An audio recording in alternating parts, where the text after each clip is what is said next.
Yang pertama, kita akan menjelaskan tentang apa itu intoleransi.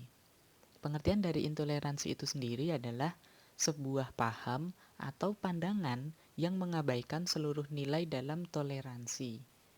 Sedangkan nilai dalam toleransi itu adalah perasaan empati kepada orang atau kelompok lain yang berasal dari kelompok, golongan, atau latar belakang yang berbeda. Jadi, para pelaku tindakan intoleransi ini, mereka akan lebih mengabaikan tentang perasaan empati kepada orang atau kelompok lain yang berasal dari latar belakang yang berbeda. Selanjutnya, apa kaitannya intoleransi dengan tantangan bagi Pancasila? Seperti yang kita tahu, ideologi negara kita adalah Pancasila. Pancasila ini sendiri memiliki peranan penting bagi memberantas adanya tindakan intoleransi yang ada di Indonesia, seperti yang tercantum dalam sila ketiga, yaitu Persatuan Indonesia. Sikap intoleransi yang berkembang di masyarakat bukannya memperkuat sila ketiga ini, malah sebaliknya, memperlemah sila tersebut. Karena sikap ini dapat menyebabkan perpecahan di dalam masyarakat yang akhirnya akan membuat tidak tercapainya persatuan itu sendiri. Kemudian, apa yang harus kita lakukan agar intoleransi ini tidak berkembang? Yang pertama adalah menyadarkan diri sendiri. Semua itu berawal dari diri sendiri. Bagaimana kita memiliki niat untuk melawan intoleransi yang ada. Bila diri sendiri sudah sadar akan bahayanya sikap intoleransi ini, barulah kita bisa menyelesaikan masalah intoleransi yang lebih besar lagi. Yang kedua adalah berusaha menerima keberagaman. Dengan kita bisa menerima keberagaman yang ada di Indonesia ini, sikap intoleransi ini akan sulit untuk muncul dan berkembang. Dan yang terakhir adalah pemberian sanksi yang tegas oleh pemerintah. Dengan diberikannya sanksi yang tegas oleh pemerintah, ini akan menekan sikap intoleransi yang akan berkembang di tengah masyarakat itu sendiri. Radikalisme sebagai salah satu tantangan terhadap Pancasila. Pengertian radikalisme. Radikalisme merupakan gejala umum yang bisa terjadi dalam suatu masyarakat dengan motif beragam, baik sosial, politik, budaya, maupun agama, yang ditandai oleh tindakan-tindakan keras, ekstrim, dan anarkis sebagai wujud penolakan terhadap gejala yang dihadapi. Paham radikalisme yang menjadi tantangan terhadap Pancasila dan Indonesia terbagi menjadi dua macam, yaitu paham radikal agama dan paham radikal sekuler. Paham radikal agama adalah gerakan untuk mengganti Pancasila dengan ideologi berbasis agama, dan paham radikal sekuler adalah paham yang ingin memisahkan Pancasila dari nilai-nilai agama. Kedua paham ini mengancam kedamaian Indonesia. Paham radikalisme itu adalah ancaman terhadap ideologi bangsa, karena itu ada kaitannya dengan faktor kebinekaan, toleransi, dan harmoni. Dengan kita memahami Pancasila dan melakukan bela negara, di mana kita tadi punya rasa memiliki, maka bela negara ini bentuknya adalah melawan radikalisme itu, dalam segala dimensinya seperti intoleransi dan terorisme. Pentingnya penanaman kembali nilai-nilai Pancasila di masyarakat, sehingga masyarakat dapat memaknai arti sebenarnya dari bela negara itu sendiri. Karena selama ini bela negara selalu dipahami dengan militeristik. Beberapa hal yang dapat masyarakat atau warga negara dapat lakukan untuk menghindari perilaku radikalisme ini ialah: yang pertama, meningkatkan pemahaman keagamaan. Radikalisme disebabkan oleh minimnya pemahaman agama. Belajar agama secara dangkal dapat memicu mereka melakukan kekerasan, bahkan atas nama agama. Contohnya, tindakan terorisme yang mengatasnamakan salah satu agama yang menimbulkan perpecahan. Yang kedua, membentuk komunitas cinta damai. Pemuda bisa menjadi pionir dalam pembentukan komunitas cinta damai di lingkungannya. Komunitas tersebutlah yang melakukan sosialisasi ke masyarakat maupun ke sekolah-sekolah akan bahaya paham radikalisme. Selain itu, komunitas-komunitas ini juga ikut aktif dalam pengawasan, sehingga jika dalam lingkungannya terdapat hal-hal yang mencurigakan terkait penyebaran virus radikalisme, segera melaporkannya ke pihak yang memiliki wewenang seperti tokoh masyarakat dan tokoh agama. Yang ketiga, menyebarkan virus damai di dunia maya.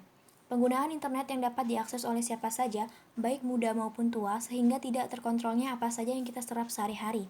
Hal inilah yang menjadi celah bagi para penyebar radikalisme untuk menyebarkan pahamnya di dunia maya. Oleh karena itu, dibutuhkan aksi dari pemuda sebagai pengguna internet terbanyak di Indonesia untuk menangkal informasi-informasi yang menyesatkan dengan mengunggah konten damai di sosial media, seperti tulisan, komik, dan lain-lain. Sehingga konten-konten damai yang bertebaran di dunia maya dapat mengalahkan konten-konten radikal yang disebarkan oleh kelompok-kelompok radikal. Yang keempat, menjaga persatuan dan kesatuan. Generasi muda adalah generasi penerus bangsa yang mempunyai kemampuan, kepintaran, dan mempunyai tekad yang kuat untuk melindungi bangsa Indonesia yang mereka cintai. Generasi muda adalah warga negara yang menjadi unsur penting dalam suatu negara. Menunjukkan sikap bela negara pada generasi muda saat ini dapat dilakukan dengan menampilkan perilaku-perilaku positif yang sesuai dengan Pancasila dan UUD 1945, dengan menjunjung tinggi persatuan dan kesatuan bangsa yang bertujuan untuk melawan segala macam paham, kebencian, dan kekerasan.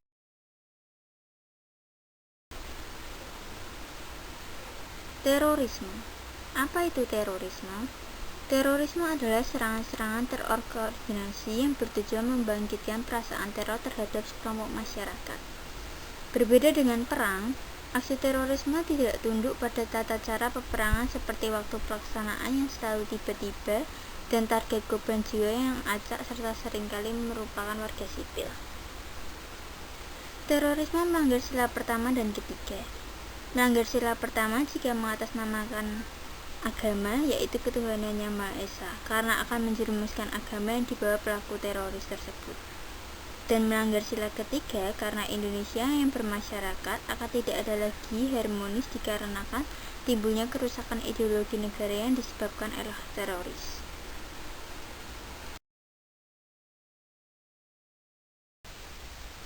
Di sini saya akan menjelaskan upaya-upaya apa saja yang dapat mencegah aksi terorisme. 1. Memperkenalkan ilmu pengetahuan dengan baik dan benar.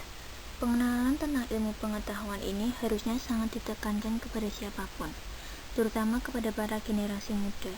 Hal ini disebabkan pemikiran para generasi muda yang masih mengembara karena rasa keingintahuannya, apalagi terkait suatu hal yang baru seperti sebuah pemahaman terhadap suatu masalah dan dampak pengaruh globalisasi. 2. Menjaga persatuan dan kesatuan. Menjaga persatuan dan kesatuan juga bisa dilakukan sebagai upaya untuk mencegah tindakan terorisme di kalangan masyarakat, terlebih di tingkat negara. Sebagaimana kita sadari bahwa dalam sebuah masyarakat pasti terdapat keberagaman atau kemajemukan terlebih dalam sebuah negara yang merupakan gabungan dari berbagai masyarakat. 3. Mendukung aksi perdamaian. Aksi perdamaian mungkin secara khusus dilakukan untuk mencegah tindakan terorisme agar tidak terjadi. Kalaupun sudah terjadi, maka aksi ini dilakukan sebagai usaha agar tindakan tersebut tidak semakin meluas dan dapat dihentikan. Namun, apabila kita tinjau lebih dalam bahwa munculnya tindakan terorisme dapat berawal dari muncul pemahaman radikalisme yang sifatnya baru, berbeda, dan cenderung menyimpang sehingga menimbulkan pertentangan dan konflik. Oleh karena itu, salah satu cara untuk mencegah agar hal tersebut tidak terjadi ialah dengan cara memberikan dukungan terhadap aksi perdamaian yang dilakukan baik oleh negara, organisasi atau ormas maupun perseorang. 4. Meningkatkan pemahaman akan hidup kebersamaan. Meningkatkan pemahaman ini ialah terus mempelajari dan memahami tentang artinya hidup bersama-sama dalam bermasyarakat bahkan bernegara yang penuh akan keberagaman, termasuk Indonesia sendiri. Sehingga sikap toleransi dan solidaritas perlu diberlakukan, di samping menaati semua ketentuan dan peraturan yang sudah berlaku di masyarakat dan negara. 5. Menyaring informasi yang didapatkan. Menyaring informasi yang didapatkan juga merupakan salah satu cara yang dapat dilakukan untuk mencegah tindakan terorisme. Hal ini dikarenakan informasi yang didapatkan tidak selamanya benar dan harus diikuti.